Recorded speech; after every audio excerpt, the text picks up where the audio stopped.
Barnoota keenya har'aatiin maalummaa jecha sagalee ho'aa fi jechoota sagalee ho'aa of keessaa qaban haala gaariitiin kan waliin barannu ta'a. Chaanaalii keenyaan barnoota garaa garaa bifa hawwataa fi qindataa ta'een akka isin qaqqabsiisnuuf sabiskiraayib, sheer, laayik taasisuun nu haamileessaa.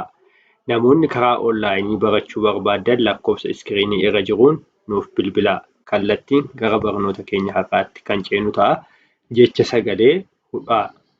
Afaan Oromoo barreessuu fi dubbisuu keessatti seerota hordofamuu qaban keessaa tokko ho'aadha. Ho'aan mallattoo bakka oggaa jecha tokko dubbisnu sagaleen jechichaa addaan citutti galudha. Afaan Oromoo keessatti oggaa dubbisnu bakka afuurri somba irraa ka'ee gara laagaa dhufuu sagaleewwan jecha tokkoo addaan kututti ho'aan gala.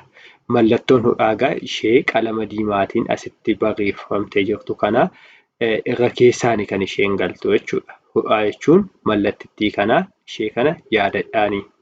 Bakka sagaleen jecha tokkoo addaan citutti galti. Ho'aan mallattoo bakka oggaa jecha tokko dubbisnu sagaleen jechichaa addaan citutti kan galu ta'uusaa waliin ilaalleetu jira. Yaada kana haalaan hubachuuf jechoota kana barreessuuf yaalame. Balaa, bal'aa. Jechoonni kun lamaan qubee wal fakkaataadhaan kan isaan barreeffamanii. Balaa gaafa jennu sagaleen addaan citu hin jiru. Bal'aa gaafa jennu garuu sagaleen addaan citu ni jira jechuudha. Mee balaa kan jedhu barreessitaniittu? Yoo akkatti barreessitaniittu ta'e argattanii jirtu. Bal'aa kan jedhu immoo laalaa. Bal jennee kaanee utuu hin ce'iin dura sagaleen keenya addaan citaa. Asitti ilaaluu dandeessu jechuudha. Asitti bal'aa bakka kanatti sagaleen keenya addaan citeetu jira. Sababa kanaatiif mallattoon ho'aa galtee jirti jechuudha. Itti aansuun kalee kan jedhuu fi kal'ee kan jedhu barreessaa.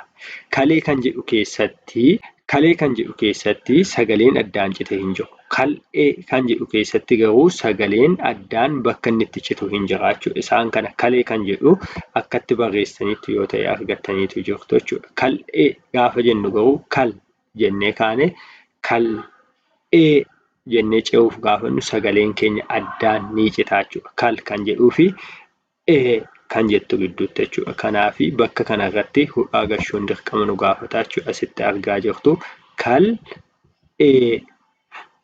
Bakka kanarratti mallattoon ho'aa galtee jirti jechuudha. Garaagarummaan ho'aan uumtu kana fakkaata jechuudha. Jechoota baay'ee isaa kan waliin ilaallu ta'a waan ta'eef. Ho'aa keessatti dheerinni sagalee gama duraa fi boodaa dubbachiiftuu ho'aa dura yookiin booda galu irratti hundaa'a. Kana dura sagaleen tokko dheerachuu fi gabaabbachuun dubbachiiftuu irratti akka hundaa'u ilaalleetu jira. Jechoota sagalee ho'aa keessattis akkasuma dubbachiiftuu irratti kan hundaa'u gaafa ta'u, karaa inni dheeratuuf karaa inni gabaabbatu irratti hundoofnee garuu ho'aa boodaa fi ho'aa dura jenneetu kan nuyi qoonnu jechuudha.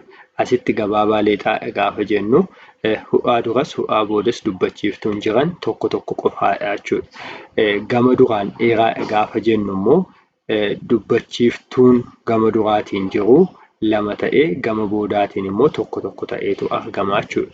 Gama boodaan dheeraa gaafa jennu immoo gama boodaarraatiin dubbachiiftuun lama ta'uun gama fuulduraatiin tokko tokko ta'uutiin argama jechuudha. Akkuma bakka kanarratti argitan jechuudha. Dheeraa leexaa gaafannu immoo dheeraa qulqulluu jechuudha. Ho'aa duras ho'aa boodas dubbachiiftuun jiru lama ta'eetu kan inni galee jiru jechuudha. Ishee kana haala kanaatiin qabba. Kallattiimaan jechoota sagalee ho'aa qabanitti kan seennu ta'a. Jechoota sagalee ho'aa qaban waliin dubbisuun kan ilaallu ta'a. Haa jalqabnu. Hir'ina, ama'uu, bal'oo, yaadda'uu, seeca'e,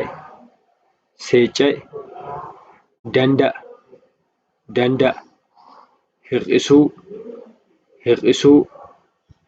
bari'uu, raata'uu, mar'ataa, bar'uu, daa'ima, musaa'uu, musaa'uu, mil'uu, mil'uu, iida'uu, iida'uu, ama'e, ama'e, harca'e, harca'e, mo'aa, mo'aa, bal'aa, bal'aa, bari'e, bari'e, mi'a, mi'a, baay'ee, baay'ee, si'a, si'a, gur'uu, gur'uu, sa'aa, sa'aa, ulaa'ula, ulaa'ula, si'aa'aa, si'aa'aa, mar'ate, mar'ate, na'e, na'e, ji'a, ji'a,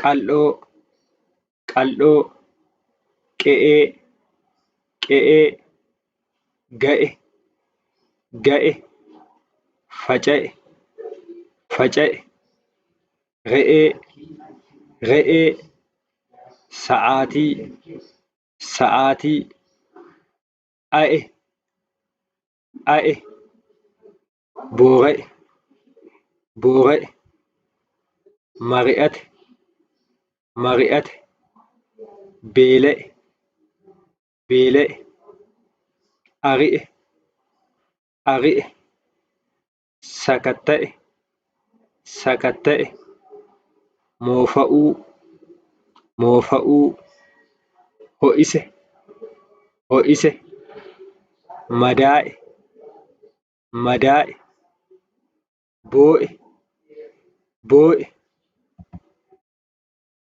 ka'e, ka'e, waa'ee, waa'ee, yaa'ii, yaa'ii, taa'e, taa'e, yaa'uu, yaa'uu, ba'e, ba'e, bir'eessaa, bir'eessaa.